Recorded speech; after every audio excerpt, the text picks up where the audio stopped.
Australia എന്തുകൊണ്ടും മലയാളിക്ക് പറ്റിയ സ്ഥലമാണ്.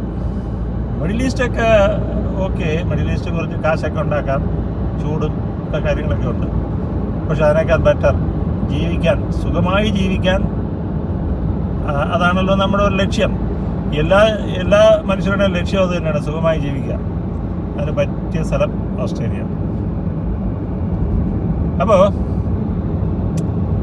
പൊതുവെ കേരളം ഒരു ഇടത് ചായ്വുള്ള ചിന്താഗതിയുള്ള ആൾക്കാരാണ്. ഈ രാജ്യവും ഓസ്ട്രേലിയയും ഭരിക്കുന്നത് ലേബർ പാർട്ടിയാണ്.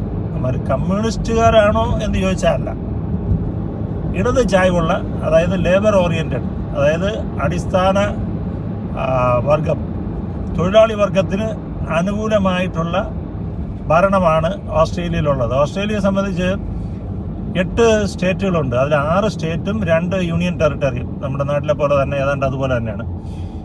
ഈ 8 സ്റ്റേറ്റുകളിലും 6 എണ്ണത്തിലും ലേബർ പാർട്ടിയാണ്. അങ്ങ് കേന്ദ്രത്തിലും ലേബർ പാർട്ടിയാണ്. അപ്പോൾ ഇടത് ചിന്താഗതിയുള്ള മലയാളികളെ സംബന്ധിച്ച് ഓസ്ട്രേലിയ നിങ്ങൾക്കും പറ്റിയ സ്ഥലമാണ്. അതാണല്ലോ നമ്മുടെ നേതാക്കന്മാർ, പല ഇടത് നേതാക്കന്മാരും ഇവിടെ കയറി ഇറങ്ങുന്നുണ്ട്. കാരണം നാട്ടിൽ നിന്ന് വന്ന അന്തം കമ്മികൾ ഒരുപാടുണ്ട് ഇവിടെ ഓസ്ട്രേലിയ. വഴിനോട്ട കാഴ്ചകൾ. ഞാൻ ബാലവേണു.